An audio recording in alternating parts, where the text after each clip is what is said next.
अनादिनिधनो देव शङ्ख चक्र गदाधर अक्षय पुण्डरीकाक्ष प्रीतमोक्ष प्रदो भव।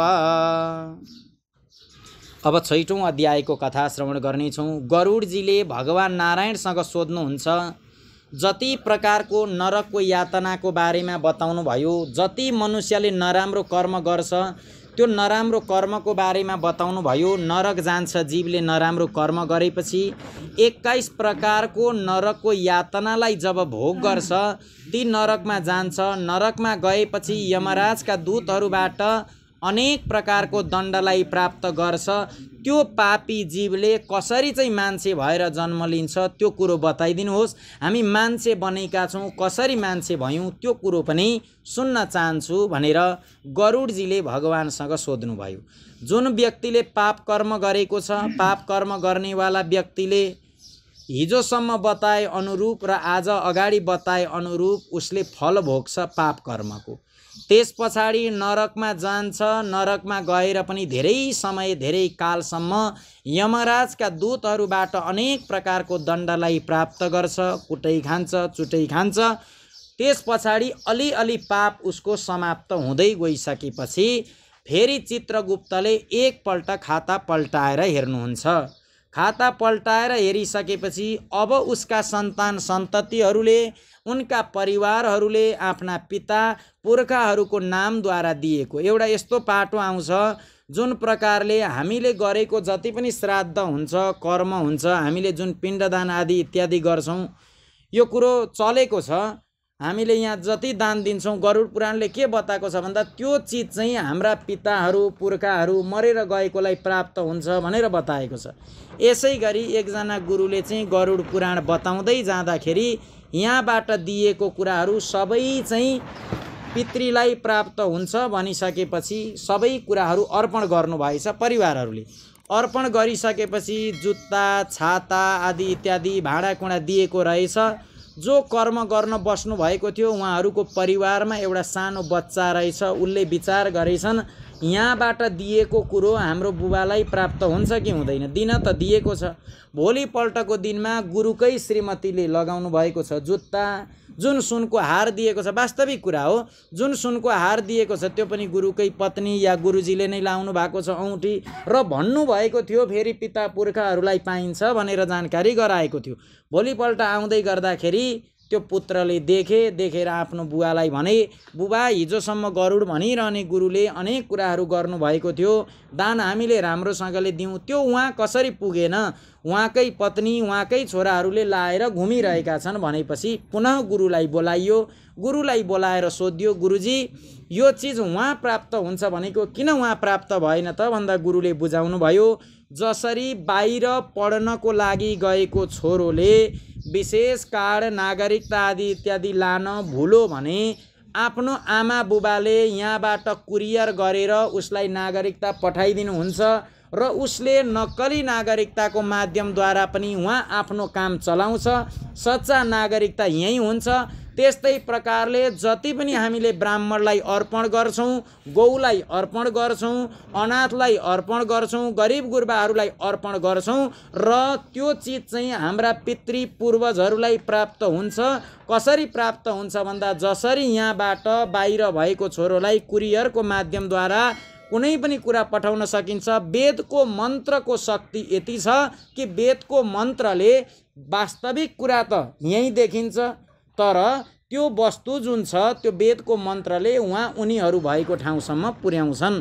कतिपय सन्तहरूले त बताउनुहुन्छ जुन श्राद्ध आदि इत्यादिको समयमा, पूजा आदि इत्यादिको समयमा चढाएको अन्न चामल जुन छ विशेष रूपले भगवानले त्यसबाट बासना लिनुहुन्छ र त्यो खाँदा त्यति स्वाद आउँदैन अरे, त्यस्तो बताउनुहुन्छ है कतिपय ज्ञानी गुरुहरूले चाहिँ। जस्तो खेतबाट अन्न ल्याउनुहोस्, खेतबाट ल्याएर त्यो अन्न पकाउनुहोस्, त्यसपछि त्यही खेतबाट ल्याएको अन्न चढाउनुहोस् देवी देवताको लागि भनेर छुट्याइदिनुहोस्, त्यस पछाडि त्यो पकाउनु भयो भने केही न केही मात्रामा स्वाद भिन्न पाइन्छ।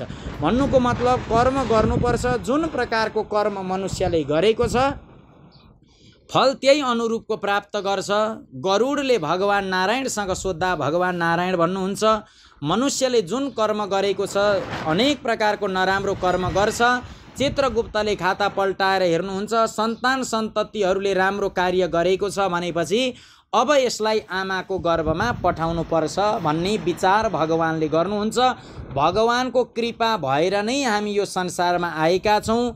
हामी पराधीन छौँ। हाम्रो आउनु पनि ईश्वरको इच्छामा हो, हाम्रो जानु पनि ईश्वरको इच्छामा हो र हामी यहाँ रहेर जति पनि पुण्य कार्य राम्रो कार्यहरू गरिरहेका छौँ यो पनि भगवानकै इच्छामा हुन्छ। भगवान भन्नुहुन्छ स्त्री र पुरुषको संयोगले वीर्य जब रजस्थित हुन जाँदा जसरी मनुष्यको उत्पत्ति हुन्छ त्यसलाई म तिमीलाई राम्रोसँगले बताउँछु, ध्यान दिएर सुन भनेर बताउनु भयो। ऋतुकालमा महिनामारी भएको समयको आरम्भको 3 दिनसम्मलाई अपवित्र मानिएको छ। 4 दिन रजस्वला स्त्रीहरूमा रहन्छ। त्यस ऋतुकालको बीचमा गरिएको गर्भधानको फलस्वरूप पापात्मा देहीको उत्पत्ति हुन्छ। त्यो समयमा गर्भधारण गर्नु हुँदैन भनेको छ। र तिथि श्राद्ध पावन भगवानको कृष्ण जन्माष्टमी शिवरात्रि आदि इत्यादि मोहरात्रि कालरात्रि नवदुर्गा आदि इत्यादि विशेष चाडपर्वको समयमा पनि गर्भधारण गर्नु हुँदैन भनेको छ सबैको लागि। यहाँबाट बताइएको छ गर्भधानको फलस्वरूप पापात्मा देहको उत्पत्ति हुन्छ, त्यसबाट राम्रो सन्तान जन्मदैनन्।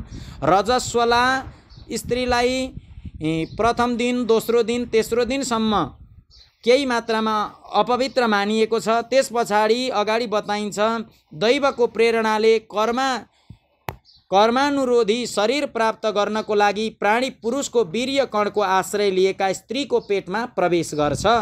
कुन जीव प्रवेश गरो त भन्दा जुन जीवले नरकको यातना भोगो, जुन जीवले यमराजका दूतहरूबाट दण्डलाई प्राप्त गरो, त्यही जीव भगवानको कृपा भएको कारणले गर्दाखेरि आमा र बुबाको संयोगद्वारा ऊ गर्भमा आएर बसो। त्यो कुरो यहाँ बताइयो। गर्भमा आयो, जुन रात गर्भमा आयो त्यो दिन के बताइएको छ भन्दा त्यो शुक्राणु कलल धब्बाको रूपमा आमाको पेटमा रहन्छ अरे। गर्भ जब पहिलो रातको हुन्छ यसरी रहन्छ। 5 रातमा त्यही गर्भ बुदबुदको रूपमा हुन्छ अरे। 10 दिनमा बयरको दाना जत्रो भएर आमाको पेटमा रहन्छ भनेर गरुड पुराणले बताएको छ। हामी सबै यही क्रमले आएका हौँ र सबै आउने जो जन्म लिँदैछ त्यसको नियम विधि विधान यस्तै छ। र यसै गरी तत्पश्चात मांसपेशीले युक्त अण्डकार गोलो आकारको रूप त्यो जीवले लिन्छ। 1 महिनामा त्यो जीवको शिर निर्माण हुन्छ। जो आमाको पेटमा आएको छ 1 महिना समय व्यतीत भएको छ भने उसको शिर बन्छ 1 महिनामा।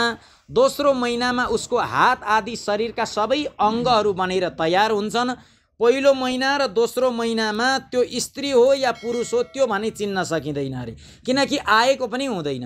अब स्त्री हो र पुरुष हो त्यो जान्नको लागि यहाँ बताइयो तेस्रो महिनामा चाहिँ नङ मासु हाड छाला तथा स्त्री हो या पुरुष हो लिङ्गबोधक छिद्र 3 महिनामा आएर उत्पन्न हुन्छ भनेर गरुड पुराणमा बताइएको छ। तेस्रो महिना बित्यो आमाको पेटमा आएको। चौथो महिनामा रस रगत मासु बोसो हाड मज्जा मासी र शुक्र यी 7 धातु तथा 5औं महिनामा त्यो जीवलाई भोक प्यास प्राप्त हुन्छ। भोक लाग्न थाल्छ, प्यास लाग्न थाल्छ आमाको पेटमा बसेको 5 महिनामा। 6औं महिनामा जरायु झिल्लीमा एउटा चाहिँ गोलो आकारमा झेलिएको त्यो जीव आमाको दाहिने कोखामा गएर घुम्न थाल्छ भनेर बताइयो। यो बताइयो 6औं महिनाको कुरा। यसरी गएर घुम्छ र गर्भवास समम दुःखम न भूतो न भविष्यति। आमाको पेटमा जुन दुःख हुन्छ त्यो दुनियाँमा न कुनै दिन हुन्छ न कहिल्यै भोग्नुपर्छ। त्यति धेरै दुःख चाहिँ त्यो जीवले 6 महिना लागिसकेपछि आमाको दाहिने कोखामा बसेर त्यति धेरै कष्ट भोगिरहेको हुन्छ। त्यत्रो जीव कसरी चाहिँ गुजुल्टिएर त्यहाँनेरि बसेको हुन्छ। आमाले खाएको अमिलो, आमाले खाएको पिरो, आमाले गरेको आचरण, आमाले हेरेको दृश्य आदि इत्यादि सबैको असर भने त्यो पेटमा रहेको बच्चालाई पर्छ भनेको छ। त्यस कारणले गर्दा 6 महिना लागिसके पछाडि जस्तो सन्तानलाई बनाउनु छ त्यसै प्रकारको आचरण गर्नुपर्छ, खानपिनमा पनि धेरै विचार गर्नुपर्छ भनेर यहाँनेरि शास्त्रले बताएको छ। आमाको गर्भमा त्यो जीव आउँछ, त्यो जीव आएर धेरै दुःख कष्टलाई प्राप्त गर्छ। माता गान्धारीले त यति भन्नुभएको छ सबैभन्दा ठुलो दुःख गान्धारीले भन्नुभयो वासुदेव जरा कष्टम। कहिल्यै पनि गान्धारीले आफ्ना छोराहरूलाई हेरेकी थिइनन्। 100 भाइ छोराहरू थिए, ती 100 भाइ छोराहरूलाई कहिल्यै हेरिनन्, किनकि उनले जुन दिन सुनिन् मेरो श्रीमान चाहिँ अन्धो छन् भन्ने कुरो सुन्ने बित्तिकै यदि मेरो श्रीमान अन्धो छन् भने मैले दुनियाँ हेरेर के गर्नु, म पनि दुनियाँ हेर्दिनँ भनेर आँखामा यस्तो पट्टी बानिन् जुन पट्टी कहिल्यै खोलिनन्। अनि जुन महाभारतको युद्ध भयो कति दिनसम्म, त्यति दिनसम्म उनले के विचार गरिन् भन्दा जबसम्म यो युद्ध चल्छ तबसम्म म पानी पनि नखाई व्रत बस्छु ताकि मेरा छोराहरूको जित होस् भनेर व्रत बसिन्। तर पनि छोराहरू बचेनन्। नबचिसकेपछि मरेकै छोराहरूलाई भए पनि हेर्छु भनेर दुःख यति यति पर्छ मनुष्यलाई भन्ने कुरो बताइएको छ। त्यस पछाडि गान्धारीले मरेकै छोराहरूलाई भए पनि हेर्छु यत्रो समयसम्म व्रत बसे, यो व्रतले आखिरी केही गर्ने होइन रहेछ, पानी नखाइकन बसेको व्रतले पनि केही गरेन, अब म मरेका छोराहरूलाई पनि हेर्छु भनेर पट्टी खोलेर गान्धारी अगाडि बढ्नु भएको थियो। बढ्दाखेरि भगवान कृष्णले मायाको माध्यमद्वारा एउटा चाहिँ बयरको रुख उत्पत्ति गराइदिनु भएछ। गान्धारीलाई भोक लागेको थियो किनकि केही खाएकी थिइनन् 18 दिनसम्म। त्यस पछाडि त्यो बयरको दाना टिपेर भए पनि खानु पर्यो भनेर टिप्न लागेकी थिइन्। जति टिप्न खोज्छिन् त्यति बयरको दाना माथि माथि जाने, किनकि मायाको रचना थियो। माया त्यो हो जुन वास्तवमा छैन उसलाई देखाइदिन्छ, त्यो नै माया हो। माने जो या माने छैन, जुन कुरो छैन त्यो कुरो देखाइदिनेलाई माया भनियो। वास्तवमा त्यहाँ बयरको दाना टिप्नको लागि गान्धारीले बहुत मेहनत गरिन्, सकिनन्। यताउता केहीमा टेकेर पो टिप्न सक्छु कि भनेर खोजी गरिन्। खोजी गर्दा अरू केही थिएन, मरेका शरीरहरू रहेछन्। एउटा शरीर ल्याउनु हो, एउटा शरीरमाथि अर्को शरीर राख्नुभयो, अर्को शरीरमाथि अर्को शरीर राख्नुभयो। 10-20 वटा मरेका शरीरहरू ल्याएर त्यसमा टेकेर चाहिँ बयरको दाना टिप्न खोज्नु भएको थियो। भगवान कृष्ण प्रकट भएर भन्नुभयो के गर्दै हुनुहुन्छ हजुर भन्दा मलाई भोक लागेको छ, मैले व्रत बसेको थिएँ कि मेरा सन्तानहरूलाई केही नहोस् भनेर, तर सन्तानहरूलाई मेरो व्रतले रक्षा गर्न सकेन, मेरो व्रतले बचाउन सकेन, अब म यो खान खोज्दैछु। सन्तान हेर्नको लागि मैले पट्टी खोलेँ भनेर माता गान्धारीले भन्दाखेरि तपाईले जसमाथि टेक्नु भएको छ त्यो को हुन् थाहा छ भन्दाखेरि उनले थाहा छैन भनिन्। तपाई जुन छोराहरू हेर्नको लागि दौडिरहनु भएको छ त्यही छोराहरूको छातीमा टेकेर हजुर बयरको दाना टिप्न खोजिरहनु भएको छ, हजुरका छोराहरू हुन् जो यी मरेर बसेका छन् भन्ने बित्तिकै गान्धारीले भनेकी थिइन् वासुदेव जरा कष्ट। मैले सुनेको थिएँ सबैभन्दा धेरै कष्ट भनेको वृद्धावस्थामा हुन्छ अरे भन्ने गान्धारीले भन्दैछिन्। बुढेसकालमा जुन दुःख हुन्छ त्यति दुःख दुनियाँमा कहीँ पाइँदैन भन्ने कुरो मैले सुनेको थिएँ, तर बुढेसकालको दुःख केही पनि होइन रहेछ। बुढेसकालको दुःख भन्दा ठुलो दुःख त वासुदेव जरा कष्टम कष्टात् निर्धन जीवनम। बुढेसकाल पनि आउनु, भएको सम्पत्ति पनि सबै समाप्त हुनु, त्यो भन्दा ठुलो दुःख केही पनि हुँदैन भन्ने सुने। तर त्यो दुःख मात्रै पनि दुःख होइन रहेछ। वासुदेव जरा कष्टम कष्टात् निर्धन जीवनम पुत्र शोकमा कष्ट। धन सम्पत्ति पनि सकिनु, आफू पनि बुढेसकाललाई प्राप्त गर्नु र भएका 100 भाइ छोरामा 100 भाइ नै छोरा मर्नु, यो भन्दा ठुलो दुःखहरू केही हुँदैन भन्ने सम्झेको थिएँ। तर त्यो भन्दा पनि धेरै दुःख गर्भवासमा हुँदो रहेछ। गर्भवास समम दुःखम न भूतो न भविष्यति। आमाको पेटमा बस्दा जुन दुःख प्राप्त हुन्छ त्यो दुःख दुनियाँमा प्राप्त हुँदैन भनेर यहाँनेरि बताइएको छ त्यो कुरो। र आमाद्वारा 6 महिना लागिसकेपछि खाएका पिएका अन्न आदिबाट बढ्दै धातुले युक्त त्यो जन्तु मलमूत्रको दुर्गन्धयुक्त नाली रूप गर्भाशयमा सुतेर बसेको हुन्छ भनेर बताइयो। यो समयमा चाहिँ जस्तो प्रकारको चिन्तन गरियो, जुन व्यक्ति विशेष व्यक्ति बनाउन खोजिएको छ भने उसको चिन्तन आदि इत्यादि गरियो भने गर्भबाट पनि धेरै प्रकारको ज्ञानहरू प्राप्त हुन्छ भनेर बताइएको छ। त्यहाँ गर्भस्थ शत्रु रूपी किराले त्यसको सुकुमार अङ्गलाई प्रतिक्षण हरपल बारम्बार टोकिरहेको हुन्छन्। ऊ बार भित्रै रुन्छ, भित्रै कराउँछ, जसबाट अत्यधिक कष्ट हुनको कारण त्यो जीव आमाको पेटमै मूर्छित हुन जान्छ। हामी सबैले यो दुःख भोगेर आएका हौँ, तर हामीले आमाको पेटमा हुँदा कुन प्रकारको स्तुति गरेका छौँ र आएपछि के कुरा भुलेका छौँ, कस्तो स्थितिमा अहिले बाँचिरहेका छौँ, जीवनलाई बिताइरहेका छौँ भन्ने बारेमा पनि बताइएको छ। आमाले खाएको तितो, पिरो, तातो, नुनिलो, रुखो तथा अमिलो पदार्थ अति उद्वेजक संस्पर्शले त्यसको सम्पूर्ण अङ्गमा वेदना हुन्छ र जरायु झिल्लीले जेलिएको त्यो जीव साल नालद्वारा बाहिरबाट ढाकिएको हुन्छ, ढाकिएर रहन्छ। त्यसको ढाड र गर्दन कुण्डलको आकार जस्तो भएर रहेको हुन्छ आमाको पेटमा बस्दा। यस प्रकार आफ्नो अङ्गले चेष्टा गर्नमा असमर्थ भएर त्यो जीव पिञ्जडामा बन्द भएको पशु पक्षी जस्तै गरेर आमाको कोखमा आफ्नो शिरलाई दबाएर बसेको हुन्छ आमाको पेटमा जीव जब बस्छ। त्यो कुरो बताइयो। भगवानको कृपाले आफ्नो 100 करोड जन्मको कर्महरूको स्मरण गर्दै त्यो गर्भस्थ जीव लामो सास लिन्छ। उसलाई 6 महिना पुरा हुँदा हुँदै सबै कुरा कर्महरू जीवनमा जति नरकको यातना भोगेको थिएँ, यमराजहरूले कति पिटेका थिए, पूर्व जन्ममा म कसको घरमा जन्मेको थिएँ, मैले कस्तो कर्म गरेको थिएँ, छोराछोरीहरूसँग कुन व्यवहार गरेको थिएँ, दुनियाँसँग कस्तो व्यवहार गरेको थिएँ, सबै कुरा उसले आमाको पेटमा थाहा पाउँछ।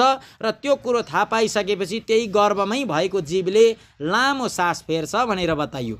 यस्तो स्थितिमा भलै त्यसलाई कुन चाहिँ सुख प्राप्त हुन सक्दछ र आमाको पेटमा मासु, बोसो आदि 7 धातुहरूको आवरणमा आवृत त्यो ऋषिकल्प जीव भयभीत भएर हात जोडेर व्याकुल बाणीले उनै भगवानको स्तुति गर्न प्रारम्भ गर्छ। किनकि अब उसले त्यो आमाको पेटमा जति दुःख पाएको छ, जति कष्ट पाएको छ, जति दण्ड पाएको छ, त्यो अब केही गरी पनि खप्न सक्दैन। जबसम्म खप्न सक्थ्यो तबसम्म बोल्दैन, खप्न सक्न छोडेपछि बोल्न सुरु गर्छ। त्यही कुरो यहाँनेरि हुन्छ। बोल्ने बेलामा भन्छ पूर्व जन्मको सबै कुरो सम्झेपछि हे भगवान मेरो रक्षा गरिदिनुहोस्, मेरो कल्याण गरिदिनुहोस् भनेर उसले भगवानको स्तुति गर्छ, जसले त्यसलाई आमाको पेट गर्भमा राखेका छन्। 7औं महिनाको आरम्भदेखि नै सबै जन्मका कर्महरूको ज्ञान भएर पनि गर्भस्थ प्रसूति वायुद्वारा चलित भएर त्यो मलमूत्रमा उत्पन्न सहोदर त्यसै पेटमा उत्पन्न अन्य किराहरू जस्तै भएर एक स्थानमा भने रहन पाउँदैन भनेर बताइएको छ।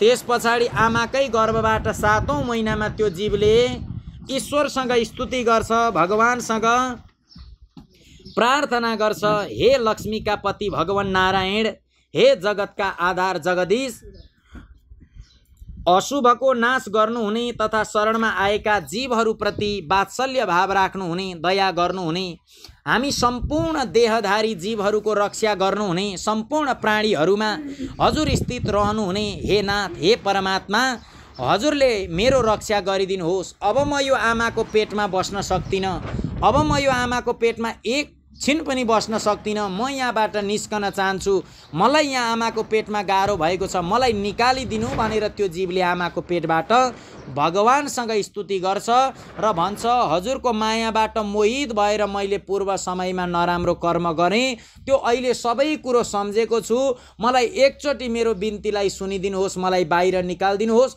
हजुरलाई भुलेर म दुनियाँमा कसैको पनि शरणमा पर्ने छुइनँ, अरू मेरा आफ्ना हुन् भनेर म कहिल्यै पनि बस्दिनँ, मेरो लागि आफ्नो भनेको हजुर हुनुहुन्छ, मेरो लागि सबै थोक हजुर हुनुहुन्छ, हजुरभन्दा अर्को मसँग कोही छैन भनेर आमाको पेटमा 7 महिनामा हामी सबैले यस प्रकारले बिन्ती गरेका हुन्छौँ भगवानसँग।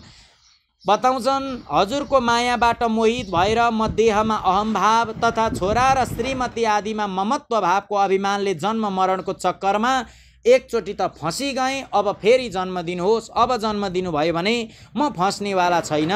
मैले आफ्नो परिवारको उद्देश्यले शुभ र अशुभ कर्म गरेँ, तर अब म ती कर्मको कारण एक्लै भोगिरहेको छु, गरेको कर्म एक्लै भोगिरहेको छु। जुन पाप थियो त्यो पाप कर्मको फल एक्लै जलिरहेको छु। ती कर्मको फल भोग्ने पुत्र कुटुम्ब आदि अलग अलग भए। जब मैले दुःख भोग्नु पर्यो त्यति बेला कोही पनि छैनन्। सुख बाँड्ने बेलामा सबै दुनियाँ जुट हुन्छन् अरे, एकजुट हुन्छन् अरे, दुःख बाँड्ने बेलामा सबै एक हुँदैनन् अरे।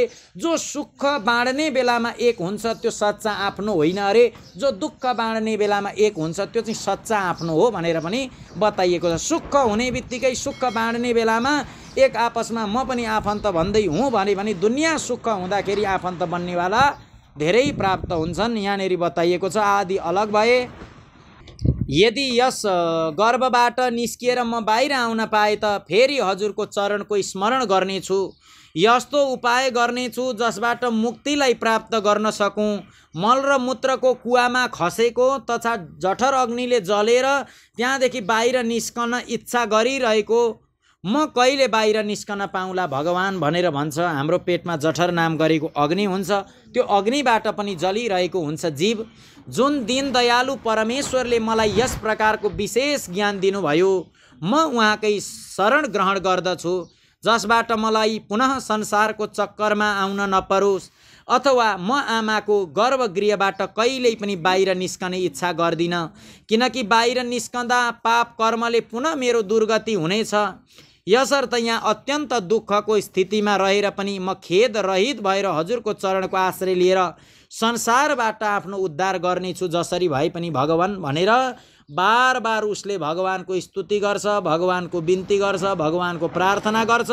छोरो जतिसुकै मूर्ख होस्, छोरो जतिसुकै पापी होस्, छोरो जतिसुकै फटा होस्, तर बुबाको चरणलाई पक्रेर उसले बार बार अनुरोध गर्छ, म गल्ती भयो, मबाट माफ पाऊँ, मलाई माफ गरिदिनुहोस्, मैले जानिनँ भनेर पटक पटक पिताको चरण समाएर माफी माग्छ भने जस्तो सुकै पिता भए पनि आफ्नो पुत्रलाई माफी दिनुहुन्छ। यो जीवले कति नराम्रो कर्म गरो, नराम्रो कर्मको त कुनै गणना छैन, तर पनि भगवान रूपी पिताको चाहिँ स्मरण गरेर उसले भनौँ एकचोटिलाई मलाई माफ गरिदिनुहोस्, क्षमादान दिनुहोस् भन्दा ती दयालु भगवानलाई पनि दया जागो।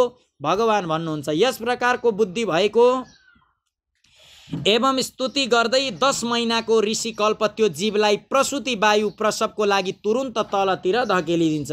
आमाको गर्भमा रहेको हुन्छ, भगवानले आदेश दिनुहुन्छ प्रसूति नाम गरेको वायुलाई, प्रसूति नाम गरेको वायुले आमाको पेटबाट धक्का दिएपछि त्यो जीव बाहिर निस्कन्छ भनेर गरुड पुराणले बताएको छ।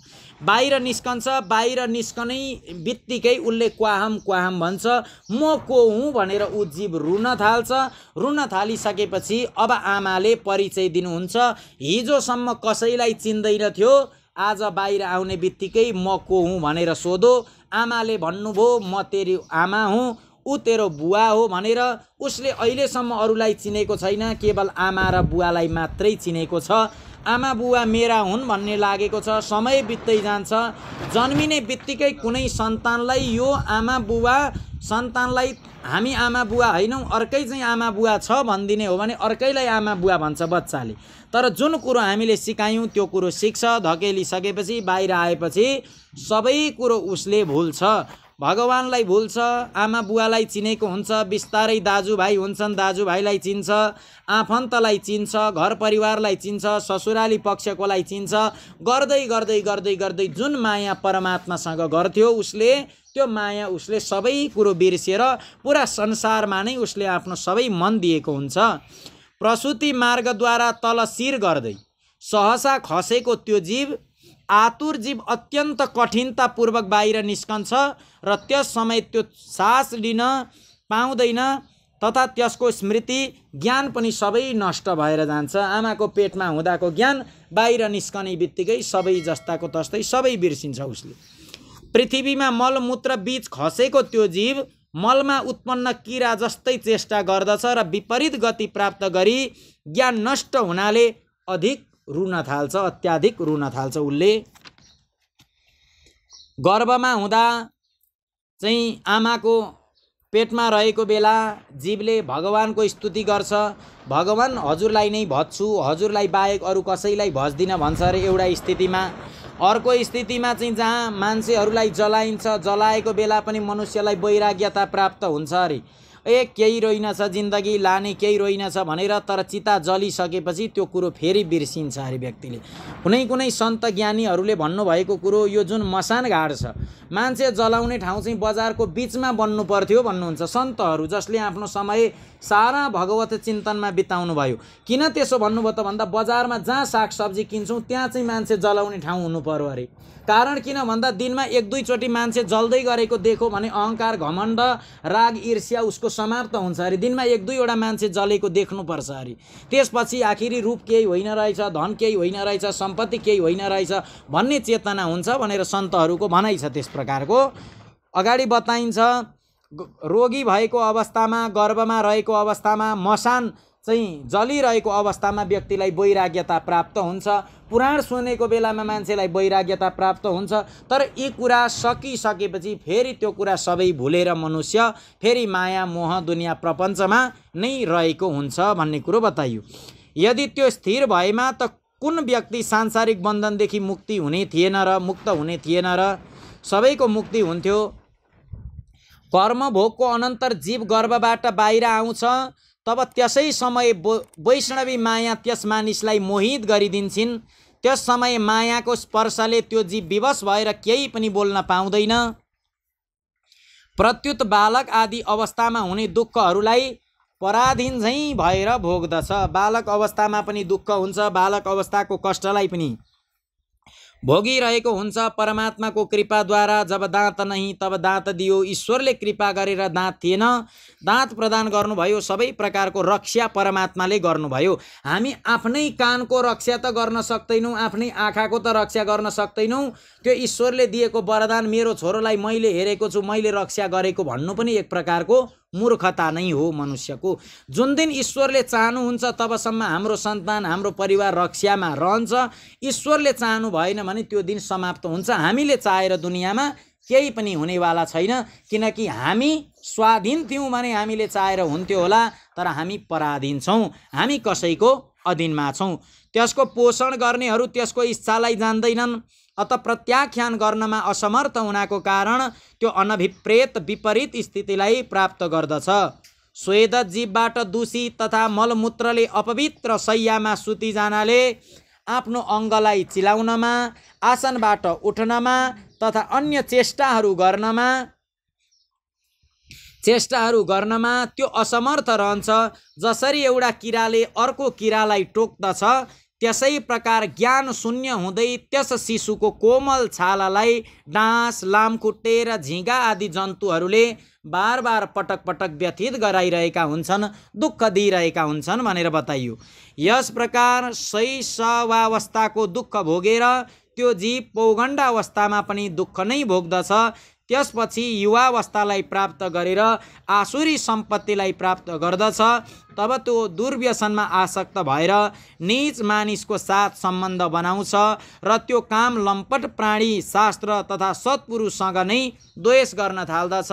धर्म कर्मबाट विचलित हुन्छ, पुण्य कार्यहरू नगर्नेवाला हुन्छ। भगवानका मायारूपी स्त्रीलाई देखेर त्यो अजितेन्द्रिय पुरुष त्यसको कटाक्षरले प्रलोभित भएर महामोह रूप अन्धकारमा त्यसै प्रकार गिर्दछ। जसरी अग्निमा पुतली झरिरहेको हुन्छ, अग्निमा पुतली गिरिरहेको हुन्छ, त्यो कुरो यहाँनेरि बताइएको छ। व्यतीत भएर गर्दछ, प्राप्त गर्दछ। तब त्यो दुर्व्यसनमा आसक्त भएर नीच मानिसका साथ सम्बन्ध बनाउँछ। भगवानका मायारूपी स्त्रीलाई देखेर त्यो अजितेन्द्रिय पुरुष त्यसको कटाक्षले प्रलोभित भएर महामोह रूप अन्धकारमा त्यसै प्रकार गिर्दछ। जसरी अग्निमा पुतली, हरिण, हात्ती, पुतली, भमरा र माछा यी पाँचै क्रमशः शब्द सुनेर हरिण, स्पर्शबाट हात्ती, रूपको चाहनाले पुतली, अनि भमरा रसको चाहनाले र माछा गन्धको चाहनाले यिनीहरूले आफ्नो देहलाई त्याग गरिरहेका हुन्छन्, आफ्नो प्राण छोडिदिन्छन्। केही चिज पाइन्छ कि भनेर व्यक्ति मर्नुपर्छ भन्ने कुरो भुलिरहेको हुन्छ। त्यस कारणले गर्दा मनुष्य धेरै पाप कर्ममा लागिरहेको हुन्छ। तर जसले जन्म लिएको छ ऊ मर्नु छ। कालरूपी समयमा हामी यसरी बाँधिएका छौँ। दिनरात हामीलाई कालले खाइरहेको छ। कसरी खाँदैछ, कसरी चबाउँदैछ त्यो कुरो भनेको हामीले प्रत्यक्ष जान्न त सक्दैनौँ कुन दिन मृत्यु हुन्छ, तर मर्नु अवश्य छ। आधा देह छ सर्पले निलिएको, त्यो भ्यागुतो तै पनि झिँगा निल्दछ सासले खिची खिची आनन्द भोगौँ भनी हामीलाई पछाडि त कालले पक्रिरहेको छ। तर पनि हामी कहिलेसम्म सुरक्षित छौँ त भन्दा हामी एउटा सर्प अजिङ्गरको मुखमा छौँ। सर्पको मुखमा भएको व्यक्ति तबसम्म मात्र सुरक्षित हुन्छ जबसम्म सर्पले आफ्नो मुखलाई बन्द गर्दैन।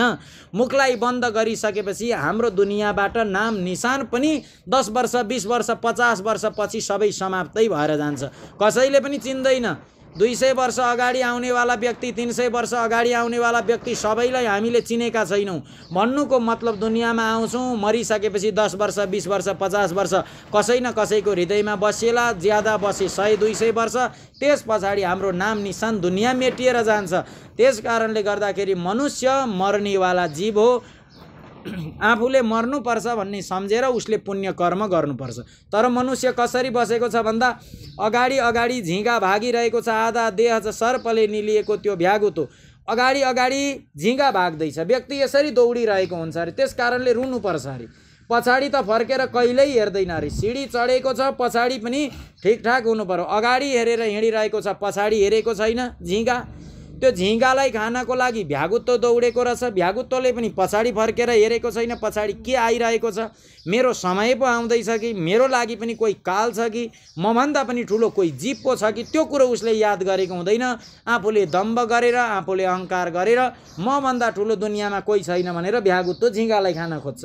अब भ्यागुत्तोलाई पछाडि सर्प बसिरहेको हुन्छ, सर्पले भ्यागुत्तोलाई आदि निलिसकेको हुन्छ, तर उसले पछाडि सम्झिँदैन कि पछाडि मलाई के आएको छ, फर्केर हेर्ने विचार पनि राख्दैन। सर्पलाई खानको लागि मयूर आएको हुन्छ, मयूरलाई हेर्दैन सर्पले पनि पछाडि फर्केर।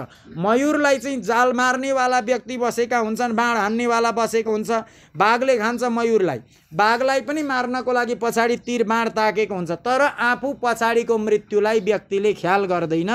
त्यस कारणले गर्दा व्यक्ति दुखी हुन्छ। मर्नु त सबैले छ, त्यो कुरो बताइयो। यी सबै व्यक्ति केही न केही कुराको चाहना गर्दा गर्दै मर्छन्। जसरी चाहिँ हरिण, हात्ती, पुतली, भमरा र माछा क्रमशः शब्द, स्पर्श, रूप, रस र गन्धको चाहना गर्दा गर्दै आफ्नो प्राणलाई त्याग गर्छन्। यी 5 विषयमा एउटामा आसक्ति हुनाको कारण नै यिनीहरूको मृत्यु हुन्छ। फेरि एउटा प्रमाद व्यक्ति जो 5 इन्द्रियले 5 विषयको भोग गर्दछ त्यो किन नमरोस् भनेर बताइएको छ। करोति विग्रहम कामी, अभिलाषित वस्तुको अप्राप्तिको स्थितिमा अज्ञानको कारण नै क्रोध आउँछ व्यक्तिलाई। व्यक्ति जन्म लिन्छ, जन्म लिइसकेपछि समय बित्दै जान्छ, ईश्वरले रक्षा गर्नुहुन्छ, ईश्वरले रक्षा गरिसकेपछि ऊ बस्दै जान्छ, तर उसले जुन परमात्माले हामीलाई जन्म दिनुभएको आफ्नो लक्ष्यलाई बिर्सिएको हुन्छ। लक्ष्यलाई बिर्सिसकेको व्यक्तिले सफलतालाई प्राप्त गर्न सक्दैन। एउटा नदीको लक्ष्य हुन्छ सागर समुद्रसम्म गएर मिल्ने, त्यस्तै प्रकारले जीवात्माको इच्छा हुनुपर्छ परमात्मासँग गएर मिल्नु छ।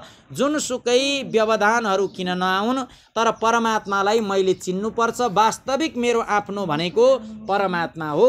किनभने यो दुनियाँमा जति पनि सम्बन्ध छ केही न केही स्वार्थमा बाँचेको छ दुनियाँ सबैको। आमाले छोरोलाई प्रेम, छोराले आमालाई प्रेम, बुबाले छोरोलाई प्रेम, सबै स्वार्थमा गरेको हुन्छ। दुनियाँमा जोसुकै होस्, जस्तो सुकै व्यक्ति होस्, हाम्रै घरमा एउटा छोरो छ या एउटा भाइ छ, त्यसले केही काम गर्न छोडो, खाली खान मात्रै थालो र भगवानको नाम जपो भने केही समयपछि 2 वर्ष, 4 वर्ष, 5 वर्ष, 10 वर्षपछि धक्का मारेर निकालिन्छ।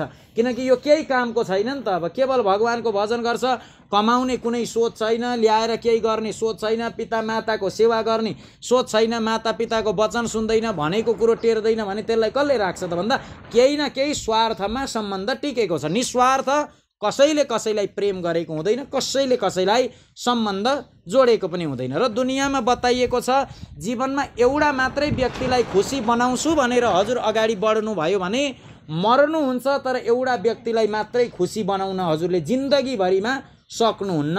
चाहे आफूले श्रीमतीलाई खुसी बनाउने प्रयास गर्नुहोस् या श्रीमानलाई खुसी बनाउने प्रयास गर्नुहोस् या जोसुकैलाई खुसी बनाउने प्रयास गर्नुहोस्, तर खुसी बनाउन भने त्यति सजिलै सकिँदैन। एउटा राजाको कथा आउँछ। राजा भर्तृहरि हुनुहुन्थ्यो, भर्तृहरि नाम गरेको राजा।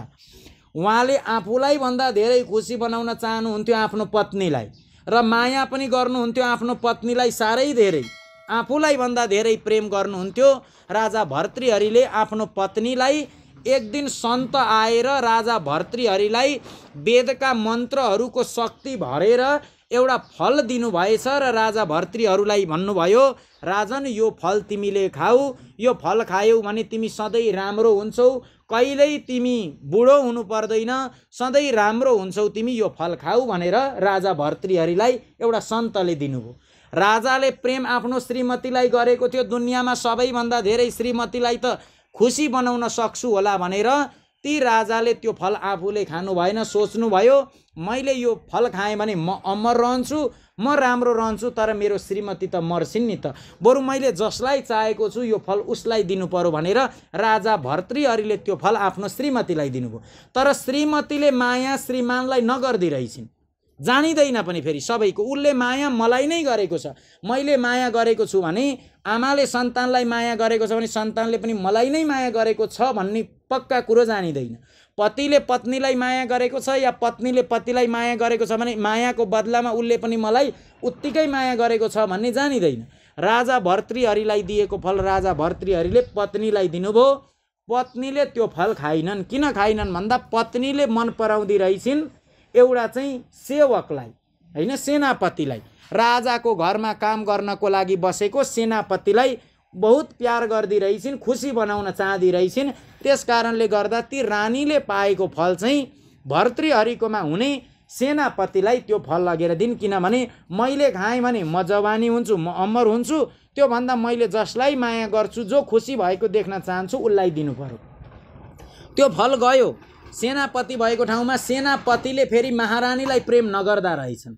त्यो फल फेरि सेनापतिले त्यो घरमा जो झाडु पोछा गर्ने, बडार कुडार गर्ने, सरसफाइ गर्ने आइमै थिइन् उनलाई माया गर्दा रहेछन्, ऊ खुसी भएको हेर्न चाहँदा रहेछन्। ती सेनापतिले त्यही फल लगेर चाहिँ दासीलाई लगेर दिए, किनकि यी राम्री भइन्, यी धेरै बाँचिन् भने पो म खुसी त, किनकि मैले आफूलाई भन्दा धेरै प्रेम यिनलाई गर्छु।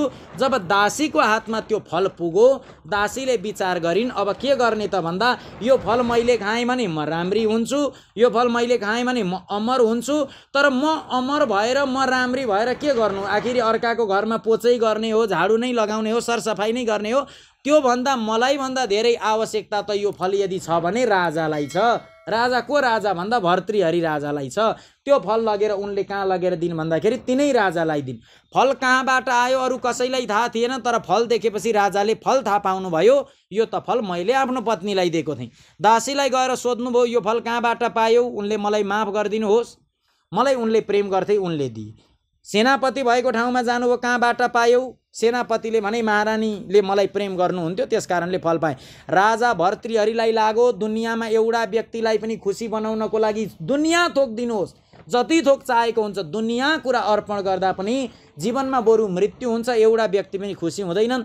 त्यही बेला राजनलाई वैराग्यता आयो, वैराग्य शतक अनि स्त्री शतक, नीति शतक आदि गरेर एउटा चाहिँ शास्त्रको लेखन गर्नुभएको थियो। भन्नुको मतलब जतिसुकै दुनियाँलाई खुसी बनाउन खोजेर पनि दुनियाँ हजुरबाट खुसी हुनेवाला छैन। दुनियाँ स्वार्थमा बाँचिरहेको हुन्छ। जुन दिन उसको स्वार्थ पुरा हुन छोड्छ त्यो दिन उसले दुनियाँ जसलाई जतिसुकै सम्बन्धी होस्, जतिसुकै प्रेमी होस्, उसको त्याग गरिदिन्छ। त्यस कारणले गर्दा जुन परमात्माको चिन्तन गर्नाले हाम्रो भलो हुन्छ, कल्याण हुन्छ, उनको पनि चिन्तन हामीले गर्नुपर्छ भन्ने कुरो बताइयो।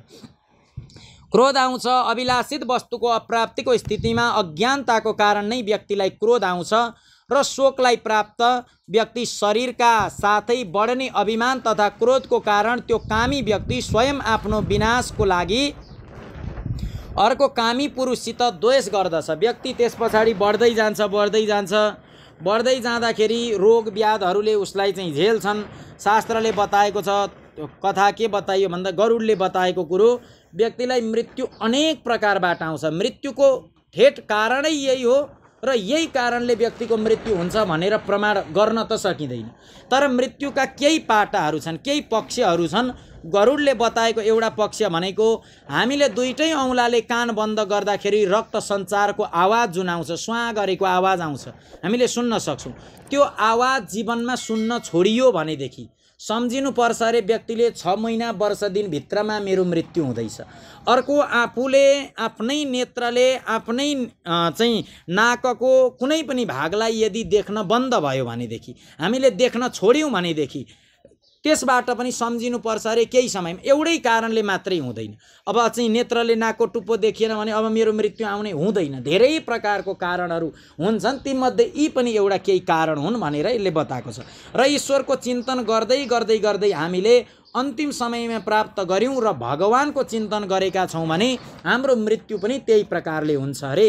जुन वस्तुको चिन्तन गर्दै गर्दै व्यक्ति रहेको हुन्छ, जस्तो स्थितिमा व्यक्तिको मृत्यु हुन्छ पुनः जन्म लिँदाखेरि त्यस्तै बन्छ अरे। लोभी व्यक्ति जसले चाहिँ धन धन धन भन्छ, दरिद्र व्यक्ति छ, त्यसको जब मृत्युको समय आउँछ, मर्ने बेला आउँछ, त्यति बेला उसले के भन्दै मर्छ अरे भन्दा मर्ने बेलामा लोभी द्रव्य पिशाच मर्छ बिचरो हाँ दाम दामै भनी सम्पत्ति सम्पत्ति सम्पत्ति सम्पत्ति धन धन धन धन भन्दा भन्दै एक दिन निधनलाई प्राप्त गर्छ अरे, तर धन सम्पत्तिले पुगेको हुँदैन अरे लोभी र दरिद्री व्यक्तिलाई। त्यस पछाडि बताइयो लोभी द्रव्य पिशाच मर्छ बिचरो हाँ दाम दामै भनी कामी मर्दछ कालका मुखमा हाँ काम कामै भनी। कामी विषय वासनामा आसक्त भएको व्यक्तिले मर्ने बेलामा पनि काम वासनाको याद गर्दै गर्दै उसले आफ्नो प्राणलाई त्याग्छ अरे।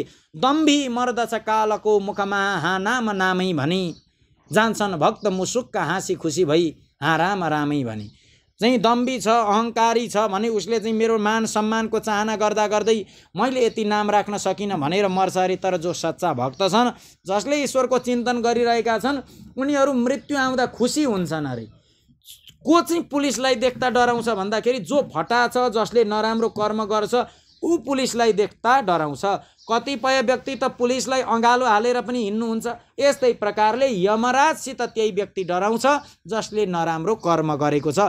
राम्रो कर्म गर्नेवाला व्यक्ति त न यमराजसँग डराउँछ न यमराजको दूतसँग डराउँछ। मृत्युलाई त उसले हाँस्दै हाँस्दै स्वीकार गर्छ जो भगवानको सच्चा भक्त छ भनेर बताइएको छ। यस प्रकार जो मूर्ख अत्यन्त दुर्लभ मानव जीवनलाई विषयाशक्तिको कारण व्यर्थमा नष्ट गर्दछ, त्यो भन्दा पापी अरू को हुन सक्छ र?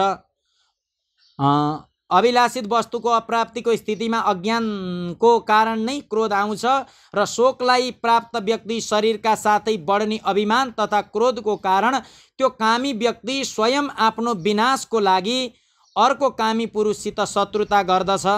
यस प्रकार धेरै बलिया अन्य कामी जनद्वारा त्यो त्यसरी नै मारिन जान्छ जसरी कुनै बलवान हात्तीले दोस्रो हात्तीलाई मार्दछ भनेर बताइयो। 100 करोड योनिलाई पार गरी पृथ्वीमा दुर्लभ मानव योनि प्राप्त हुन्छ। अनेक कति जीवन पार गर्नु पर्यो, कस्तो कस्तो बन्नु पर्यो, के बन्नु पर्यो, त्यो कुरो त हामीले गरुडको माध्यमद्वारा सुन्यौँ। त्यति भइसकेपछि मात्रै हामीलाई मानव योनि प्राप्त हुन्छ।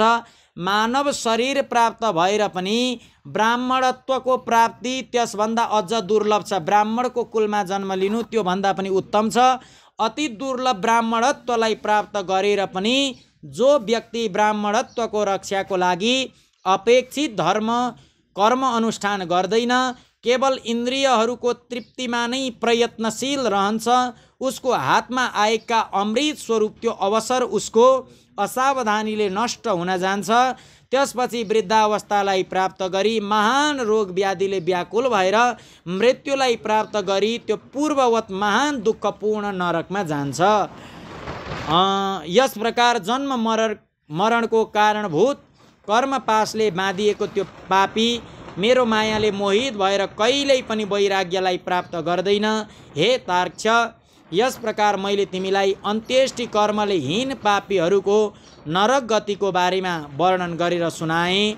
जुन कुरा श्रवण गर्नाले र यसमा बताएको कुरालाई मनन चिन्तन गर्नाले व्यक्तिले कुनै पनि प्रकारको नरकको यातनालाई भोग्नु पर्दैन भन्दै 6 अध्यायको कथालाई भने यहीँनेरि विराम। हाम्रो यो पावन कार्यद्वारा चाहिँ पिताश्रीको उत्तम लोक उत्तम गति प्राप्त होस् र परिवारजनमा चाहिँ भगवान प्रभु परमात्मा श्रीमन्नारायणको कृपा प्रसाद प्राप्त होस् भन्ने कामना गर्दै अनादि निधनो देव शङ्ख चक्र गदाधर अक्षय पुण्डरीकाक्ष प्रेत मोक्ष प्रदो भव। अहिलेको पाठ तथा कथालाई भने यहीँनेरि विराम।